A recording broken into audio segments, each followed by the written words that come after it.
है शरीर में। अब यहाँ से हमको एक और तार मिलेगा, जैसे अबॉर्शन हो जाते हैं, बहुत सारे लोग इतना परेशान, इतना दुख पाते हैं कि वो दुख के मारे कई साल उस दुख के साथ जीते हैं। अब यदि उसको ये समझ में आ जाएगा ये शरीर अपने आप में व्यवस्था है, यदि एबॉर्शन हुआ है इसका मतलब वो शरीर अपने आप में अव्यवस्थित था, अधूरा था। यदि ये बच्चे का रूप ले लेता तो जिंदगी भर ये बच्चा भी झेलता, ये माँ भी झेलती, है ना। अच्छा हो गया एबॉर्शन हो गया।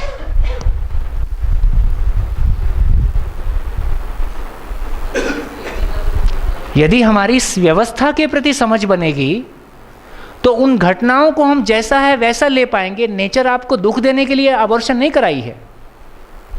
यदि अभी अबॉर्शन नहीं होता है तो उससे बड़ा दुख आपकी झोली में आने वाला है।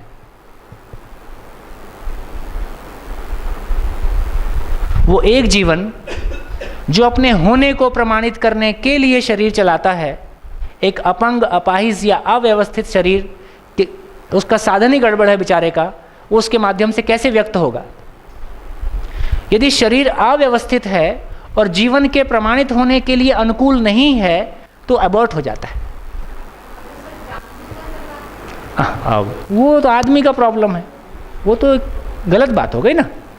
कोई आने वाला है, उसका घर आपने छीन लिया, ये तो अपराध है, ये अपराध की श्रेणी में चला गया, है ना। क्या बात हो रही थी? हाँ, तो आपकी बात ये निकला कि जितने गर्भ उपलब्ध हैं उसकी तुलना में चैतन्य इकाई बहुत ज़्यादा। ऐसी प्रकृति में व्यवस्था है। धीरे धीरे इसको समझेंगे, सूचना रूप में रखें, आगे बढ़ेंगे। और आगे चलें तो ये भी समझ में आया कि मानव में क्लोनिंग सफल नहीं हो सकता। मानव में क्लोनिंग सफल नहीं हो सकता। क्यों नहीं हो सकता? क्योंकि आप क्लोनिंग से क्या क्रिएट कर रहे हैं, क्या मल्टीप्लाई करेंगे? शरीर। और आप क्लोनिंग क्यों कर रहे हैं? लादेन या विवेकानंद पैदा करने के लिए। आप क्लोनिंग कर रहे हैं क्वालिटी के लिए, आप मल्टीप्लाई कर रहे हैं शरीर को। लादेन या विवेकानंद तो कोई एक जीवन है, कोई एक चैतन्य इकाई है जो किसी शरीर से व्यक्त हुई है, उसकी आप क्लोनिंग कर नहीं सकते। बात पहुंच रही? हाँ, पशु में हो सकती है, इसलिए डॉली भेड़ बनाई जा सकती है। तो पशु में क्लोनिंग सफल है क्योंकि पशु में अभी आगे जब विस्तार से जाएंगे, जब उस साइड में आएंगे, जीवावस्था की बात करेंगे तो उस पर चर्चा करेंगे। पशु में उसका वो चैतन्य इकाई जिस शरीर को चलाता है उसके स्वरूप में हो जाता है। शेर, फिर वो शेर के स्वरूप में है। तो पशु वंशानुगत है, मानव संस्कारानुषंगी है। लेकिन सर, पशुओं में क्लोनिंग है और हो भी रही है और पॉसिबल भी है, लेकिन क्या पशुओं में बिल्कुल भी समझ या विवेक या जीवात्मा नाम की या जीवन नहीं है? ये बिल्कुल उससे अलग है? ये क्या सिर्फ मानव में ही है या उसमें भी है? और अगर यदि उसमें भी है तो उसमें क्लोनिंग क्यों पॉसिबल है? वही चैतन्य इकाई जो मानव शरीर को चलाता है, वही चैतन्य इकाई पशु शरीर को चलाता है ना। तो इवोल्यूशन के एक स्टेज में, जैसे मैं कभी साइकिल चलाता हूँ, मेरा कॉन्फिडेंस आ गया तो मैं कार चलाता हूँ, और मेरा कॉन्फिडेंस आ गया तो मैं हेलीकॉप्टर भी उड़ाता हूँ, और मेरा कॉन्फिडेंस आ गया तो मैं फाइटर पायलट भी हो जाता हूँ। तो जीवन के अपने इवोल्यूशन के क्रम में, उसके अपने कॉन्शियस लेवल के क्रम में, अभी रुक जाइए, माइक रुक जाइए, तो आदमी एक स्टेट से अगला स्टेट, क्या चीज़ है? एक सूत्र है। सूत्र क्या है? जीवन में निरंतर सुख की कामना है। हर जीवन जितने सुख के साथ जी रहा होता है उससे अधिक सुख की कामना के साथ होता है। यही जीवन में एक्सेल करने का, आगे बढ़ने का मोटिवेशन है। हर जीवन जितने सुख के साथ जी रहा होता है उससे अधिक सुख के साथ जीना चाहता है। कितना सुख? जब तक निरंतर नहीं हो जाए। ठीक हो गया? जब हम पशु शरीर की बात करते हैं तो पशु शरीर को चलाता हुआ जीवन शरीर चलाने की योग्यता को व्यक्त करता है। धीरे धीरे धीरे धीरे धीरे धीरे पशु शरीर को चलाता हुआ जीवन शरीर चला सकता हूँ इतने को व्यक्त करता है। तो जब जीवन अपने प्रिमिटिव स्टेज में है, वो शरीर चलाने की योग्यता को व्यक्त करता है, उतना ही उसमें होता है। उससे अधिक यदि उस जीवन का लेवल बढ़ता है तो वही जीवन फिर मानव शरीर को चलाता है, क्योंकि उससे अधिक उस शरीर के माध्यम से व्यक्त हो पाना संभव नहीं है। उस शरीर की अपनी सीमा है, उस शरीर की सीमा उससे अधिक नहीं है। यदि उससे अधिक को व्यक्त कर, जीवन में पोटेंशियल है, अभी कितना व्यक्त हुआ है, शरीर चलाने की सीमा तक निर्भर हुआ है। उससे अधिक जब जाएगा तो वो मानव की तरफ शिफ्ट हो जाएगा। इसमें अगर हम एवोल्यूशन, आपकी बात से सहमत हूँ पूरी तरह कि एवोल्यूशन में हम देखते हैं, लेकिन एवोल्यूशन जो होता है वो स्टेप बाय स्टेप होता है। Evolution is step by step. आपने अभी ये बताया कि जो पशु हैं उसमें इतना ही पोटेंशियल है कि वो उसके शरीर को चला सके, लेकिन अगर हम एवोल्यूशन की बात करते हैं तो एवोल्यूशन की किसी स्टेज में उसकी समझ भी बढ़ रही है। तभी जो पशु हैं, चाहे वो बंदर हैं, चिंपांजी हैं, जो मानव के काफ़ी नज़दीक माने जाते हैं, उनमें वात्सल्य और ये सारे भाव नज़र में आते हैं। तो हम ये बात नहीं मान सकते कि एकदम से पशु से मानव बन गया तो उसमें आ गया, लेकिन जब तक वो पशु था तब तक वो खाली शरीर चला रहा है। कहीं ना कहीं तो बीच का स्टेज होगा ना, वहाँ पे क्या होता है, वहाँ पे क्या वो है या वो जीवन है, या हम उसको बिल्कुल मानते हैं खाली शरीर ही चला सकते हैं। में थोड़ा सा जीवन, यदि हम पशुओं को देखेंगे तो मुख्य रूप से आहार, निद्रा, भय, मैथुन, और जहाँ उसको खाना मिलता है उसके साथ उसका जुड़ाव, जिन भी परिस्थितियों में जैसे भी उसको भोजन मिलता है उसके साथ उसका वात्सल्य की जो हम बात करते हैं, आप यदि मानव में और पशु में देखेंगे तो क्या अंतर है। पशु में जब तक बच्चा दूध पीता है तब तक उसके साथ वो संबंध पहचानता है। यदि आप गाय के साथ प्रयोग करें, जब तक गाय का बच्चा गाय का दूध पीता है तब तक उसके साथ एक संबंध पहचानता है। जैसे दूध छोड़ता है उसके बाद कोई संबंध नहीं है। गाय, सुन लीजिए, गाय का बच्चा पैदा हुआ, कुएं में डाल दीजिए, गाय पीछे से कूद जाएगी, ठीक है। 1 साल बाद डालिए, कोई प्रॉब्लम नहीं है। तो पशुओं में जो वात्सल्य की बात हम कर रहे हैं, बेसिकली वो शरीर के साथ जुड़ी हुई घटना है। मानव में घटना कैसी है, मानव में व्यक्ति चाहे शरीर संबंध है कि नहीं है, मेरा बच्चा है कि नहीं है, लेकिन यदि जीवन ने एक बार स्वीकार लिया कि ये मेरा है तो ता उम्र उस संबंध की कंटिन्यूटी चाहता है ना। वो थोड़ा मान लिया, चिंपांजी में पीढ़ी दर पीढ़ी भी चीज़ों को कैरी ओवर करने की परंपरा है ना। तो इससे ये समझ में आया कि पशुओं में भी देखेंगे तो अलग अलग क्वालिटी देखने को मिलती है। तो वहाँ भी एक इवोल्यूशन का स्वरूप देखने को मिल रहा है। वो कंटिन्यूसली कोई स्वरूप, किसी पॉइंट के बाद वो शरीर उतना ही है, उससे अधिक व्यक्त नहीं कर सकता, वो मानव में शिफ्ट हो जाता है। तो जो हम शरीर चलाने के अलावा कुछ चीज़ों को और देख रहे हैं, वो इवॉल्व होता है। क्या उसमें कोई उम्र का बदलाव आ रहा है? प्राणियों में थोड़ी कम है। जहाँ तक उम्र की सीमा का सवाल है, देखिए अब ये बात आ गया कि धरती है, और धरती पे जब हम फाइनली देखें तो मानव है, और अभी इस धरती की स्थिति देखें तो मानव भ्रम के साथ है, ठीक। मानव को सरवाइव करने के लिए इन सब का एक संतुलन की आवश्यकता है। ये प्रकृति अपने आप में इतना इंटेलिजेंट है, या इसमें जो भी कुछ स्वरूप है उसको समझेंगे शायद 7वें 8वें दिन कि कैसे वो इतनी सारी व्यवस्था है।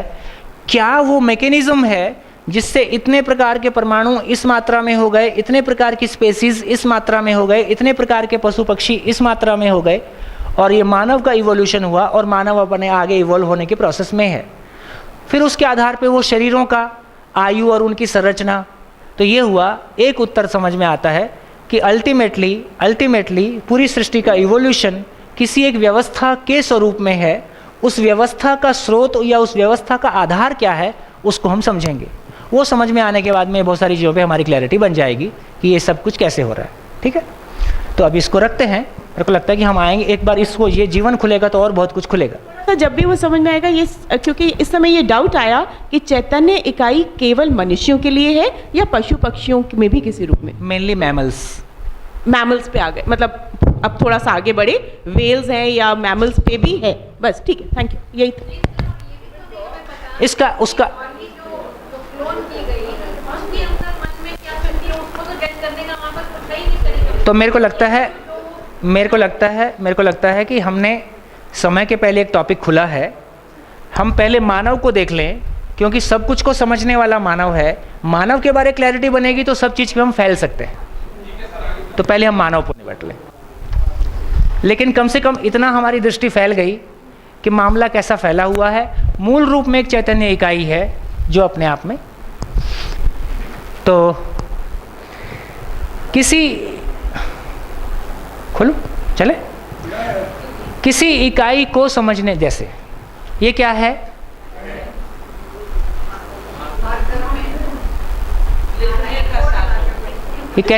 ये आपको कैसे समझ में आया? ये पेन है, ये आपने कैसे पहचाना? इसी पेन को उन लोगों को दिखाया जाए जिसने कभी इस्तेमाल नहीं किया है, उनको दिखाने से क्या बोलेगा?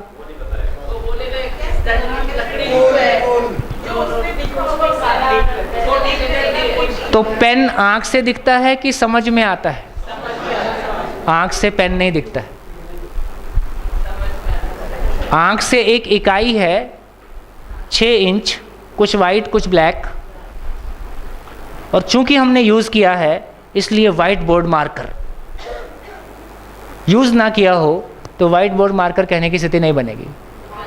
तो आंख से आकार दिखाई देता है, उस आकार को भी देखने वाला कौन है? मैं ही हूँ, है ना? उस आकार को भी देखने वाला मैं ही हूँ। और ये पेन है, ये भी समझने, पेन है ये मैंने कैसे समझा? क्योंकि इसकी क्रिया को मैंने यूज़ किया है। ये क्या क्रिया करता है वो मैं पहचानता हूँ। तो किसी इकाई को समझने के लिए उसकी क्रियाओं को पहचानने से हम इकाई को पहचान सकते हैं। ये ठीक हो गया? ये कैमरा है, कैसे पहचाना? क्योंकि वो क्या क्रिया करता है उसको हमने यूज़ किया है, पहले से हमको उसके बारे में सूचना है, पहचाना हुआ। तो चलिए, जीवन क्या क्या क्रियाएं करता है, जीवन में क्या क्या क्रिया होता है? तो अस्तित्व में 3 प्रकार की क्रियाएं हैं, चौथी क्रिया नहीं है। एक भौतिक क्रिया, एक रासायनिक क्रिया, और ये तीसरी क्रिया जीवन क्रिया। कोई भी इकाई क्रिया से मुक्त नहीं है। इकाई है तो क्रिया है ही, है ना? क्या क्या क्रिया होता है? तो जब हम जीवन क्रिया की बात कर रहे हैं तो हम 10 क्रिया की बात कर रहे हैं। 10 क्रिया का अविभाज्य वर्तमान, अविभाज्य वर्तमान मतलब अनडिवाइडेड यूनिट के संयुक्त स्वरूप को हम जीवन के नाम से इंगित कर रहे हैं, उसको जीवन नाम दे रहे हैं। 10 क्रिया, उसमें से हम एक एक क्रिया को देखते हैं। मैं सीधा सीधा क्रियाओं का नाम लूँगा, आप स्वनिरीक्षण पूर्वक स्वयं में देखेंगे, है ना? और अपने में हाँ है ना, ऐसा आप पाएंगे। जैसे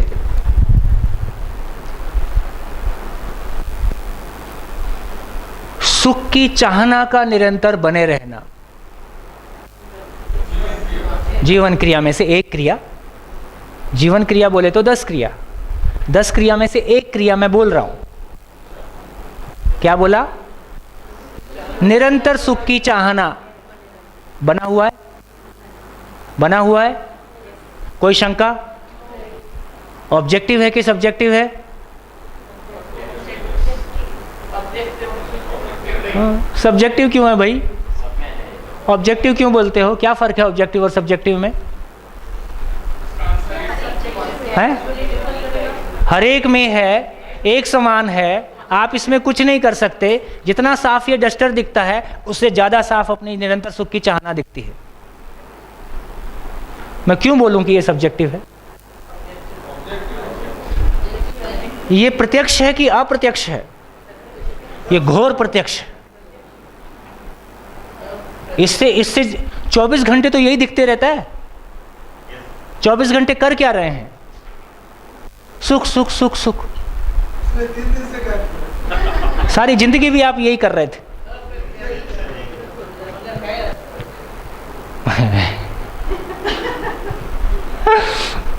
जितना ध्यान जाएगा फिर धीरे धीरे लगेगा ना ये चीज़ें तो ठीक है यार, प्रत्यक्ष तो यही है।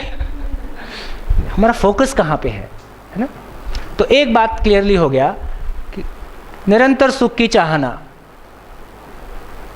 और उपलब्धता के अनुसार उसको रैलिश करना।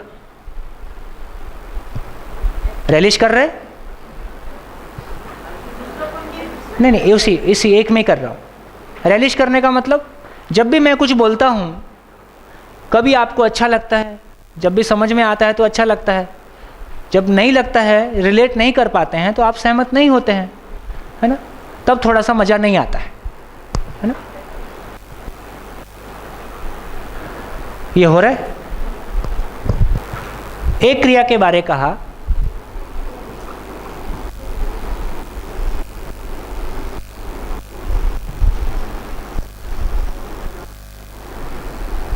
आस्वादन क्रिया। निरंतर सुख की चाहना का बने रहना और उपलब्धता के अनुसार सुख को रैलिश करते रहना। ये सभी मानव में हो रहा है, हर समय हो रहा है, निरंतर है, निरंतर है। रैलिश करना मेरे ख्याल से, है ना? मैं तो देखो आपको क्रिया बोल रहा हूँ, अंग्रेजी आपकी बहुत अच्छी है, उसके अनुसार ढूंढ लेना, लेकिन जब रखना पड़ेगा तो इसको आस्वादन ही रखना पड़ेगा। पैरेलल वर्ड्स आपको नहीं मिलेंगे। जब इंग्लिश में भी शुरू करते हैं तो इसको लिखते हैं AASWADAN।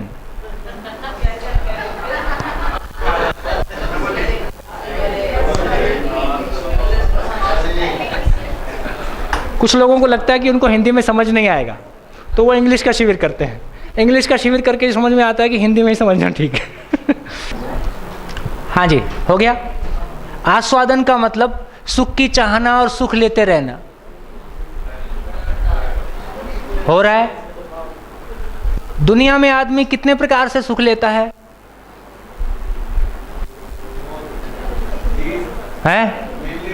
मेनली 3। कौन सा?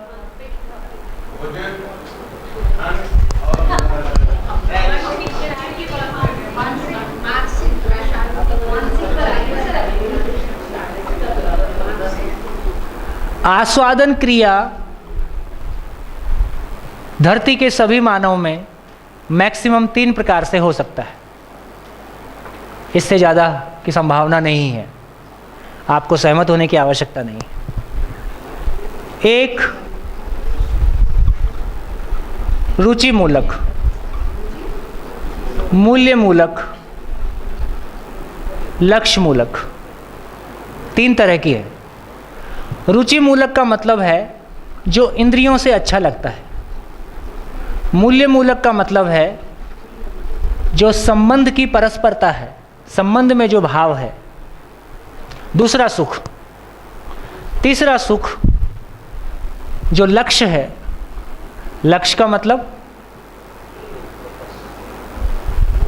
लक्ष्य का मतलब जो आप पाना, अल्टीमेटली पाना चाहते हो, अल्टीमेटली पाना चाहते हैं। स्वयं को शरीर मानते हैं तो कौन सा सुख सबसे ज़्यादा है? शरीर मानते हैं तो रुचि मूलक सबसे ज़्यादा। और संबंध में कैसा होता है? मोह है कि मूल्य है? मोह है। और पाना क्या है? सुविधा, संग्रह, भोग, यही लक्ष्य है। इसलिए इतनी थकान, बेचैनी, क्योंकि कुछ भी करने के बाद मिलता कितना है? निरंतर। चाहिए कितना? सीमित। चाहिए कितना? जब मैं सही ढंग से करता हूं तो कैसा है? क्या पाना है? समाधान हो जाए, संबंध में मूल्य, निरंतर, भाव की निरंतरता, परस्परता में विश्वास की निरंतरता, स्नेह की निरंतरता, वात्सल्य की, ममता की, धीरे धीरे उसको देखेंगे। और इंद्रियां, इन दोनों के प्रभाव में ये आवश्यकता अनुसार नियंत्रित हो जाता है। खाने से सुख लेना, सुख लेने के लिए 24 घंटे खाने के लिए सोचना, या खाते समय जो आता है उसका सुख मिलता ही है। बदल गया, प्लेटफॉर्म बदल गया, है ना। तो ये रहा इस तरह से आस्वादन अपेक्षा। अब आप देख के अपने आप को और लोगों को आप कैटेगराइज कर सकते हैं। कुछ लोग लक्ष्य प्रधान हैं, कुछ लोग मूल्य प्रधान हैं, कुछ लोग इंद्रिय प्रधान हैं। आप ऐसा अभी भी लोगों में देख सकते हैं, अपने आप में ऐसा अभी भी आप देख सकते हैं, है ना। आपका फोकस कहाँ पे है? जैसे मान लीजिए कोई स्पोर्ट्समैन है, भ्रमित स्थिति में कोई स्पोर्ट्समैन है, उसकी सारी ऊर्जा कहाँ लगी हुई है? स्पोर्ट्स में। यदि वो सही अर्थों में स्पोर्ट्समैन है तो उसने स्पोर्ट्स को अपना लक्ष्य माना हुआ है और उससे कोई नेम फेम तृप्ति जैसा भी कुछ मिलेगा वो मिलेगा, लक्ष्य प्रधान है। कुछ लोग रिलेशंस को बहुत वैल्यू करते हैं आज भी, है ना, अपने भाई के बच्चे के लिए, अपने बच्चे के लिए, दोस्त के लिए, उसके लिए, है ना। कुछ लोग नहीं, देश में ये व्यवस्था परिवर्तन होना चाहिए, उसके लिए फिर कोई संबंध भी कम ज़्यादा हो जाए तो बाद में देख लेंगे।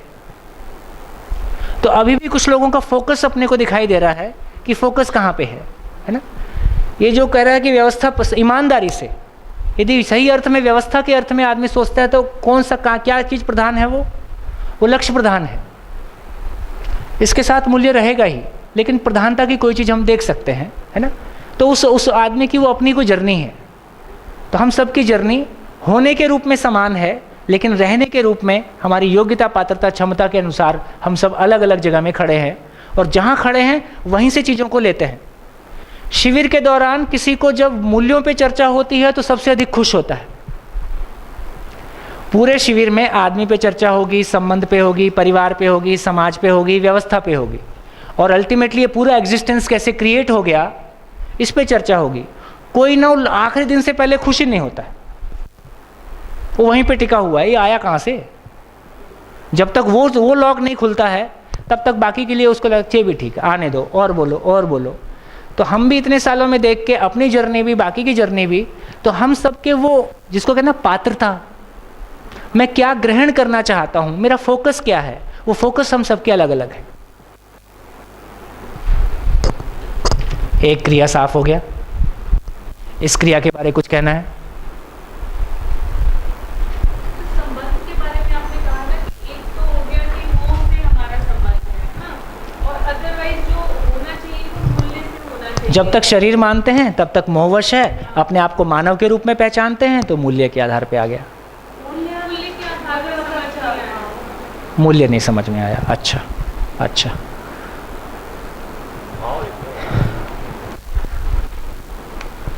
इसको भाव लिख दें तो भी कोई दिक्कत नहीं है ना। संबंध में जो भाव की निरंतरता है उसका नाम मूल्य है। अभी कैसे है? अभी यदि हम उम्र के साथ साथ देखें तो बच्चे और हमारे बीच में भाव की निरंतरता है, या कोई समय पे आके वो सूखने सा लगता है या कम होने लगता है। या पति पत्नी संबंध की बात करें या बच्चों की बात करें, कैसा लगता है? चेंज होता है, बदलता है। हमारी अपेक्षा क्या है? वो बदले या स्थिर रहे, है ना। हमारी चाहत है कि वो निरंतर एक जैसा बना रहे। क्यों एक जैसा नहीं बना रहा है? क्योंकि बेसिकली अभी हमारे संबंध शरीर की आवश्यकता और अनुकूलता के आधार पर बने हुए हैं। तो जब तक बच्चे को लगता है कि माँ बाप से पैसे की और इमोशनल सपोर्ट की ज़रूरत है तो उसको बहुत ऐसा लगता है कि हम मैं रिलेट कर पा रहा हूँ। जिस दिन वो खुद पैसा कमाने लगता है, अब उसको पैसे की ज़रूरत नहीं है, इमोशनली वो बहुत, उसको माँ बाप के साथ वैसे जुड़ाव की आवश्यकता नहीं है, और कोई संबंध हमने पहचाना नहीं है, इसलिए मोह वाले संबंध में निरंतरता नहीं है, ये बदलता है, और यही हमारी पीड़ा है।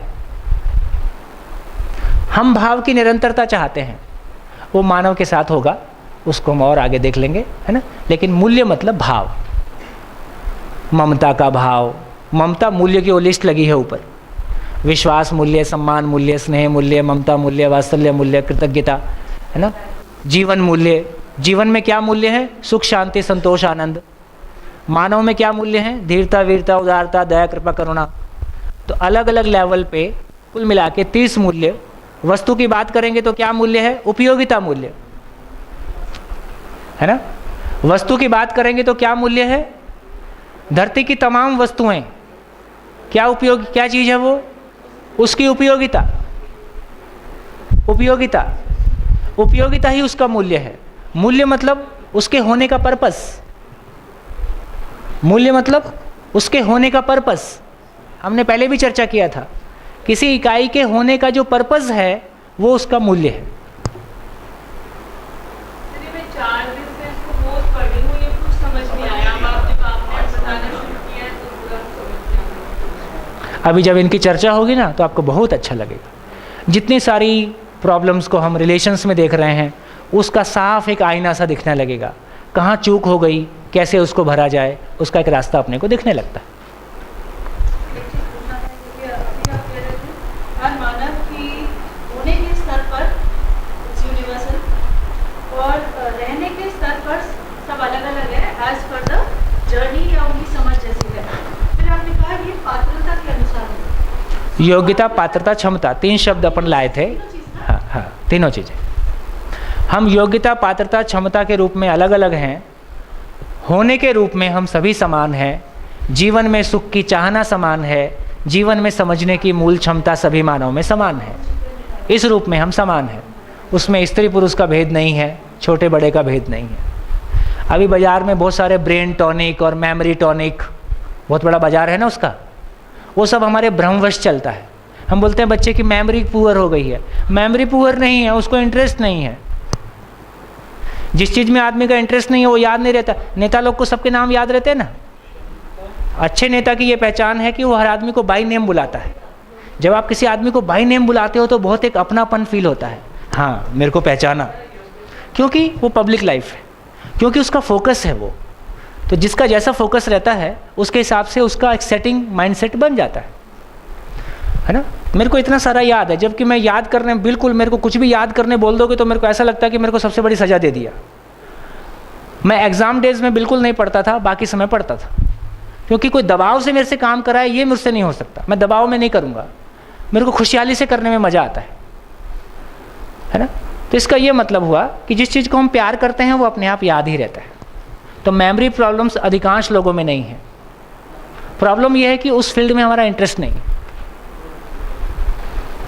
आस्वादन क्रिया, एक क्रिया हो गया। इसके बारे में कोई शंका? बढ़िया, एक चीज पूछ, बोलिए बोलिए। how also define what you mean by kriyas? I know अच्छा। kriya means as a Hindi word, but यहाँ पे क्या?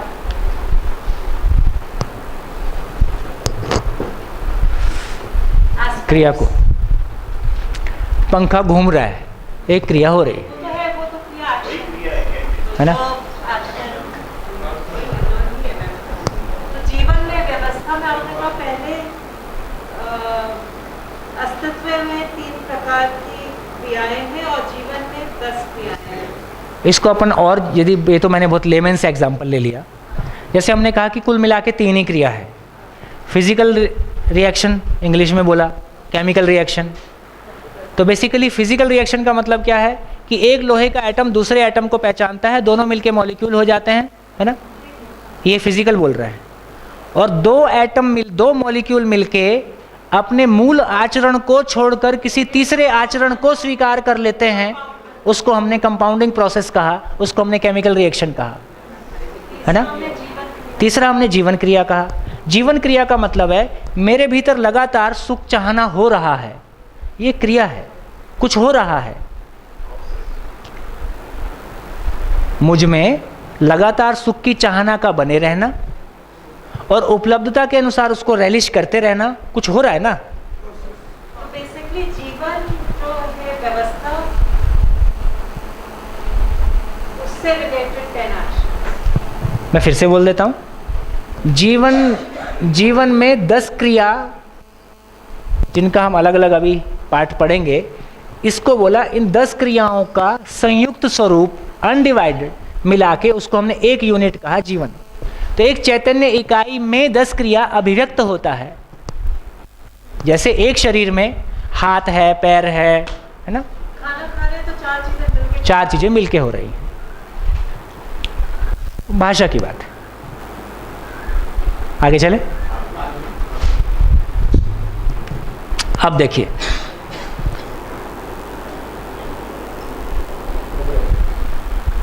हर व्यक्ति आस्वादन पूर्वक चयन करता है। चयन क्रिया नंबर 2। चयन क्रिया का मतलब क्या? मेरे भीतर कोई सुख अपेक्षा है, कोई सुख की अपेक्षा है, जो सुख की चाहत है उसको पूरा करने के लिए मैं एक्शन करता हूं, चयन करता हूं, निर्णय लेता हूं कि अब मैं चॉइस कि अब मैं ये करूंगा। हो रहा है लगातार। जैसे मैं पूछता हूं आगे चलूं, आप बोलते हो चलो, नहीं आप बोलते हो रुको, पहले इसका आंसर दो। ये चयन हो रहा है आप में, हर क्षण चयन हो रहा है। सुनने का चयन, आप कैसे सुन पा रहे हैं? आपने तय किया हुआ है कि सुनना है, इसलिए आप सुन पा रहे हैं। जिस क्षण आप तय कर लेते हैं कि अब इसको नहीं सुनना, और इमेजिनेशन जरा घर में देख के आ जाऊं किचन में क्या हो रहा होगा, बच्चा किधर होगा, तो उस बीच में मैं आपको सुनाई नहीं देता हूं। कान में आवाज़ पड़ रही है, कान का पर्दे में मेरी आवाज़ पड़ रही है, पर आपको सुनाई नहीं देता है। क्यों? क्योंकि आपने कुछ और चयन कर लिया है।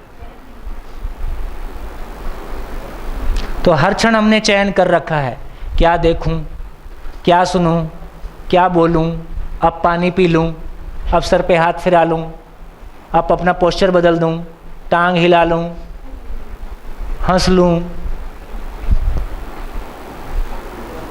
तो जो कुछ भी हो रहा है चयन पूर्वक हो रहा है, बिना आपके चयन किए कुछ भी नहीं हो रहा है। तो चयन का मतलब है जो मैं चयन करता हूं वो ही शरीर के माध्यम से कार्य और व्यवहार के रूप में व्यक्त होता है। यहां से अब शरीर जुड़ गया, इसके ऊपर तक जीवन है।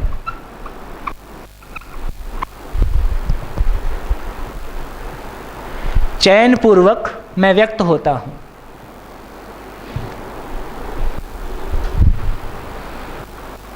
जैसे मैं आपके सामने व्यक्त हो रहा हूं, मैं किस आस्वादन के साथ आपने कहा ना इतना बोलने से थकान क्यों नहीं है? मैं फिर से एग्जांपल ले रहा हूं। मैं आपके सामने खड़ा होकर दिन भर बोलता हूं, आप मेरे को क्या दोगे? मैं क्यों बोल रहा हूं? क्या सुख मिल रहा है?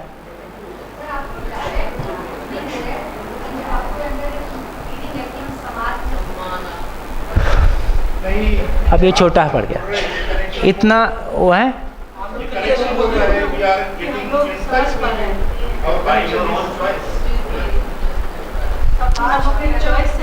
चलो अब देखो, अपन टेक्निकली बात करें, है ना। अब तो एक मैंने फैला के बात करने की जरूरत नहीं है। आस्वादन 3 ही प्रकार का होता है, लिख दिया बोर्ड पे। मैं किस आस्वादन से प्रेरित होकर आपके सामने प्रस्तुत हूं? लक्ष्य मूलक। मेरा ड्राइविंग फोर्स ये है। जब लक्ष्य की बात करते हैं तो मूल्य उसमें होता ही है। हायर वैल्यू में लोअर वैल्यू रखा ही रहता है, हायर वैल्यू में लोअर वैल्यू रखा ही रहता है? रुचि भी शामिल हो जाती है उसके अनुसार। फिर मैं कब कैसी चेयर लूँगा, मेरे शरीर के लिए अनुकूल रहे, कब मेरे को यहीं चाय मिल जाए, थोड़ी सी कमर सीधी हो जाए, है ना। कब क्या बोलना है कैसे तय करता हूँ, वो यहाँ से तय हो रहा है। क्या लक्ष्य है? क्या लक्ष्य है? समाधान, समाधान का लोक व्यापीकरण। क्यों? ताकि व्यवस्था हो जाए। व्यवस्था होने से क्या होगा? अपनी उपयोगिता की अभिव्यक्ति। वो क्या होगा? अपनेपन का विस्तार। वो क्या होगा? सुख का फैलाव। अब समझ में आया? अब समझ में आया? आप कहाँ खड़े होकर सुनते हैं? आप सब एक ही जगह खड़े होकर नहीं सुनते हैं, अलग अलग जगह में खड़े होकर सुनते हैं। जो जिस प्रॉब्लम से ज़्यादा जूझ रहा होता है पहले उसकी भरपाई करता है। जैसे आपने शुरू के 4 दिन अपनी प्रॉब्लम को केंद्र में रख के सुना, जैसे ही लगा कि अब इस पे मरहम लग गया, चलो अब आगे चलते हैं। थैंक्स टू मैम, पट्टी वट्टी तैयार करके रखी थी, लगा दी। तो कोई क्षण में हम मूल्य मूलक सुन रहे हैं, कोई क्षण में हम लक्ष्य मूलक सुन रहे हैं, कोई क्षण में मैं कोई हल्की बात भी कर देता हूँ, उस समय वो रुचि मूलक होता है। चलो सुनने में अच्छा लगा, कोई जोक मार दिया, कोई हंसी मजाक की कोई बात कर दी, तो तीनों में शिफ्ट होते रहते हैं। आप समझ में आ गया? ठीक हो गया? आस्वादन क्लियर हुआ? आस्वादन पूर्वक ही चयन होता है, जिसका आस्वादन ना हो ऐसा चयन हो नहीं सकता।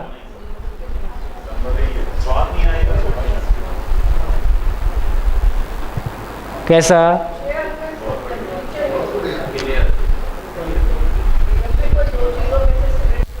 हाँ, अब आएगा, अब आएगा, अब उधर ही चल रहा है, उधर ही चल रहा है, उधर ही चल रहा है। इसके साथ इसको और क्लियरली कहने के लिए मैं थर्ड क्रिया बीच में ले आता हूं, तुलन क्रिया।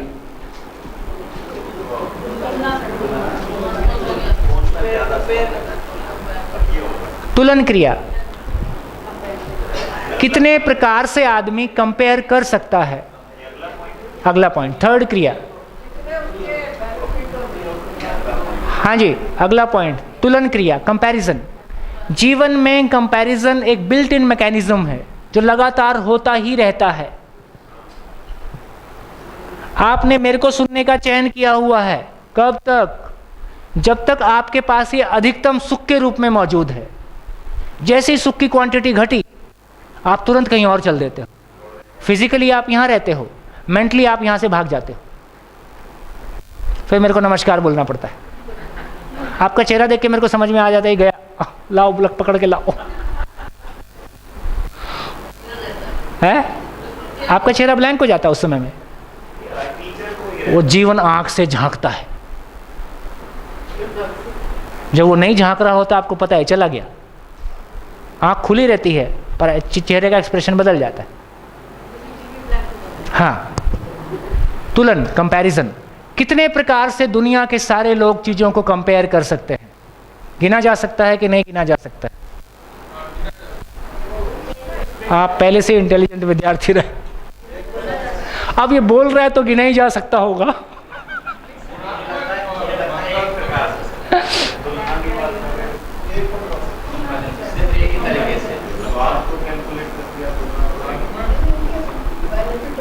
तुलन,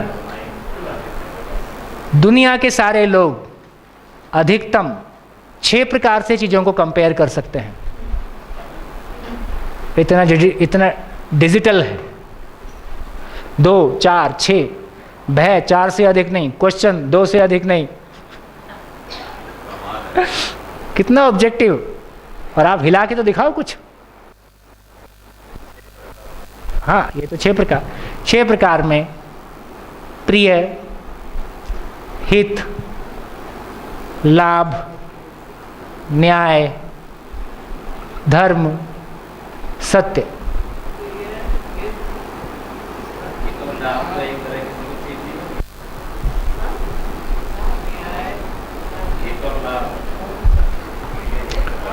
प्रिय, हित, लाभ, न्याय, धर्म, सत्य। 6 प्रकार से अलग अलग है। इन 6 प्रकार से हम चीज़ों को कंपेयर करते हैं। फिर इसमें और सब हेड्स निकलेंगे, है ना, उसको देखते हैं। प्रिय का मतलब है इंद्रिय सापेक्ष।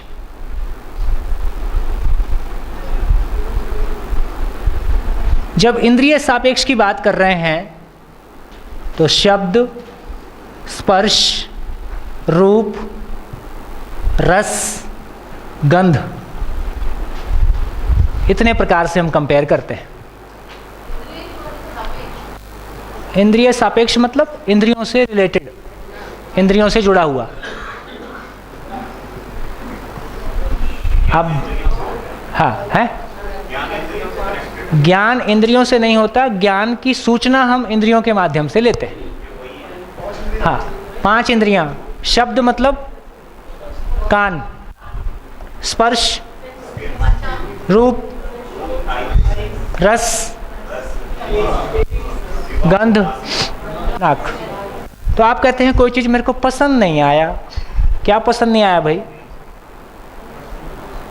या तो आपको उसका साउंड पसंद नहीं, कोई एक चीज़ इसमें से है जो आपको पसंद नहीं आई, उसको हम कह रहे हैं प्रिय, इंद्रियों को अच्छा लगना। आप बाजार में जाते हैं, कपड़ा खरीदते हैं, बड़ा पकड़ के देखते हैं जैसे आपको बड़ी पहचान है। कपड़े के बारे ये कहना है कि जो 20 साल से काम कर रहा है ना, उसको पकड़ के कपड़ा समझ में नहीं आता है। उसी की बढ़िया फाइन पैकिंग कर दो तो आपको लगेगा 2000 की शर्ट है, 4000 की शर्ट है। उसी को सामान्य खोल के छोड़ दो, 100 रुपये की शर्ट है। लेकिन आप छू के देखते हो, ओहो टेक्सचर बहुत अच्छा है। आप कुछ फील करने की कोशिश करते हो, है ना। इंद्रिय सापेक्ष। हित का मतलब स्वास्थ्य सापेक्ष, जो शरीर के स्वास्थ्य के लिए ठीक है, एक दृष्टि हो। इसी को हमने कहा, इन्हीं को हमने कहा दृष्टियां, दृष्टि, दृष्टिकोण। इसी को कहा नजरिया, इसी को कहा व्यू पॉइंट। अलग अलग शब्द है। लाभ का मतलब धन सापेक्ष,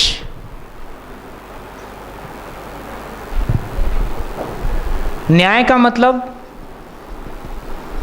संबंध सापेक्ष, धर्म का मतलब व्यवस्था सापेक्ष, सत्य का मतलब अभी मैं शब्द लिख रहा हूं सह अस्तित्व, उसको दूसरी भाषा दे रहा हूं, प्रैक्टिकली उसको कहेंगे चारों अवस्थाओं में संतुलन के अर्थ में।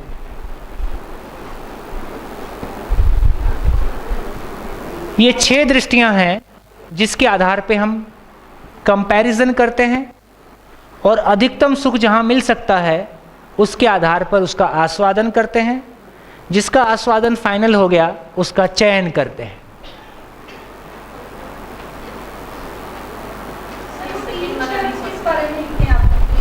कौन से? ये इन 6 को ही, जैसे हम कहते हैं इस आदमी की नज़र ठीक नहीं है, दृष्टिकोण ठीक नहीं है, इसका नज़रिया ठीक नहीं है। वो नज़रिया क्या चीज़ है? कभी वो प्रिय दृष्टि के आधार पर चीज़ों को देखता है, कभी वो हित दृष्टि के आधार पर देखता है, कभी वो लाभ दृष्टि के आधार पर देखता है। तो अलग अलग दृष्टियां हैं, इसी को दृष्टिकोण कहा है, नज़रिया कहा है। एग्जाम्पल ले लेते हैं। हाँ जी, कोई एग्जाम्पल बताइए जिसमें केवल प्रिय दृष्टि हो, बाकी दृष्टियां ना हो।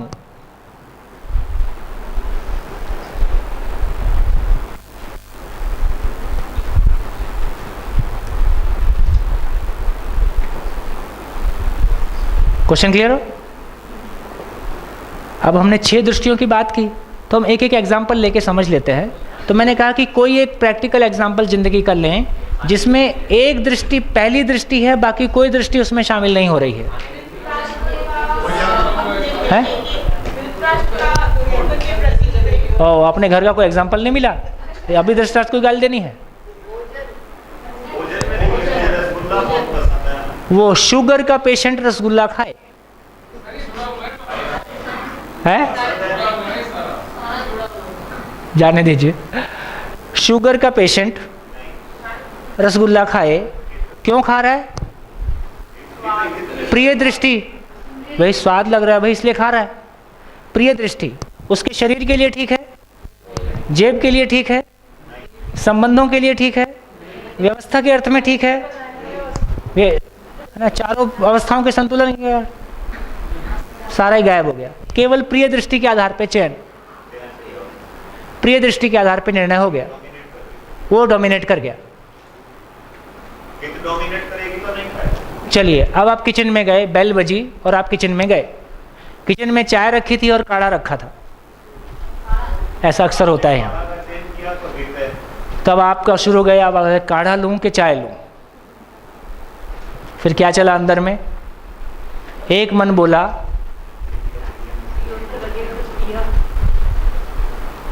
स्वाद तो चाय ही लगती है। फिर लगा कि नहीं, गैस होती है, काढ़ा पी लेता हूँ। फिर लगा कि चलो ज़्यादा नहीं, थोड़ी सी चाय ले लेता हूँ। फिर लास्ट में बोला कि पहले काढ़ा पी लेता हूँ, फिर चाय पी लेता हूँ।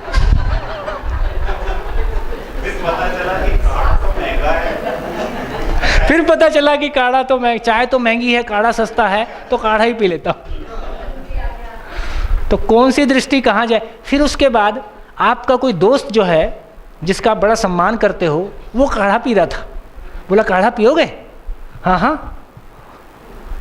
आपका मन नहीं था, पर वो परस्परता के चक्कर में पी लिया। पी लो ना, आज तो पी लो, हमारे लिए पी लो।